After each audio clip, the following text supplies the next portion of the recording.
geography. So, intro to political geography consists of many vocab words such as state, sovereignty, territory, territoriality, and scales of what the concept is learned in. So sovereignty is the independence within a state. Territory is a territory. Territoriality is mainly like how people interact inside of a territory. And state is a country, but you have to be recognized by other countries.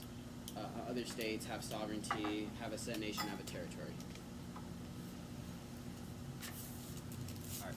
Colonialism is an era where countries would establish settlements, also known as colonies, around the world. Countries with colonies would impose their political, economic, and cultural principles on the people and areas they control. Imperialism is the idea of growing a state or empire simply by exerting force over nations to gain substantial amounts of economic and political power without proper establishment of settlements. A very important concept of political practices is devolution, which is the transfer of power from a national government to regional governments, or in other words, the power is split and distributed evenly among lower organizations. Political power and territoriality explores how political systems such as nation states and multinational states interact with geography to shape the power dynamics and global geopolitics and the world around us overall. Geographers have uncovered the political power is the ability to influence others and achieve your goals, but is not just simply a function of sovereignty. Each state is theoretically sovereign, but not all states have the ability to influence others and achieve their political goals. Other vocab words in this topic is also there's nation states, multinational states, stateless nation, and albeit. So there's one more word, which is stateless nation. 4.4. Know about boundaries.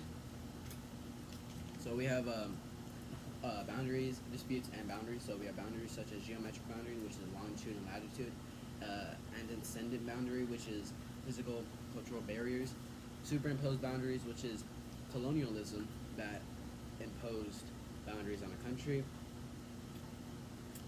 conflict boundaries, I think it's supposed to be something like that. It's just conflicts, like how, like war, and then there's also disputes, like locational, operational, and allocational. These can be like how like there's an oil rig or like an oil site on like on the barrier of two countries' borders, and one country say it's theirs, while others say it's theirs too. But that's other words like that. Oh my god, my bed fell. Alright, now moving on to the function of political boundaries. Political boundaries are set in place to demarcate a sovereign state and claim ownership and rights to all the resources, land, people, and airspace, and also subsoil, and affairs that take place inside said boundaries. Boundaries may appear on maps as straight lines or may adjust according to the natural landscape. Either way, implications as well as boundary disputes will present themselves. Internal boundaries are boundaries that exist within a country's borders that divide the countries into different regions. Internal boundaries can also be examined at different scales such as congressional districts, country boundaries, or county boundaries, city boundaries, and school districts. One of the most important forms of international boundaries within a country are voting districts, which are how geographic regions organize the administrative elections. However, there are implications to organizing voting districts, and one of the most common is gerrymandering, where a voting district is reorganized to favor one political party. Oh, I hit the fly. 4.7 is about unitary and federal type of states, which are government. Just how like governments can vary. So there's unitary state, there's a national government, and there's also a regional government, which is consisted inside of a federal government. Unitary is a centralized government. Federal is regional governments. And that's what 4.7 is about, how governments can vary between many countries or states. Defining the evolutionary factors is also very important to political geography. Devolution is a transfer, as mentioned before, devolution is a transfer of power from a national government to regional governments, or in other words, the power is split and distributed evenly among lower organizations.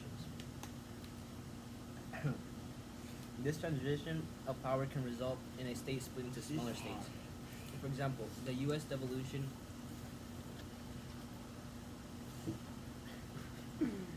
devolution can occur for many reasons, some being the physical geography of the country.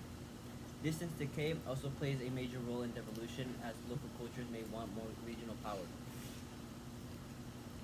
States that have many different cultural groups may be pressured to undergo devolution, as these cultures believe in self-determination and want more control of decisions in their region. One of the major challenges to sovereignty is devolution. As a state may divide into many smaller states, national governments lose their power and have to work more with regional governments, which can impact the decision making of the national government and their effectiveness. Technology also has a major influence on sovereignty, as information and ideas are easily spread among people and often influence others. And this can be a threat to sovereignty and national governments. Challenges to sovereignty bring about difficulty to countries' political decisions. They may not be able to implement certain policies or implement certain global policies with fear of disapproval from other states. This also covers supranational organizations. How supranational organizations, if you want to join as a state to supranational organizations such as EU, NATO, NAFTA, UN, you have to give up your sovereignty. Last one. 4 point. Oh, Unit 4. Wait. We're on Unit 4. Yeah. Well, just like summing it up.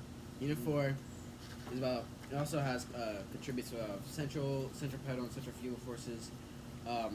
You can contribute to the economic increase and economic decrease within the country.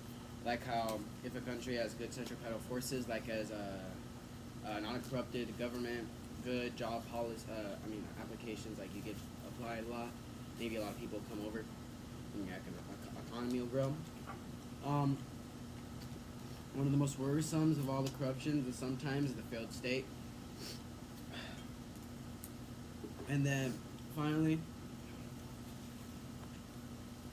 consequences of centripetal forces are economic development, a stable society, a more peaceful coexistence between different cultural groups. The peace between different cultural groups can lead to syncretism.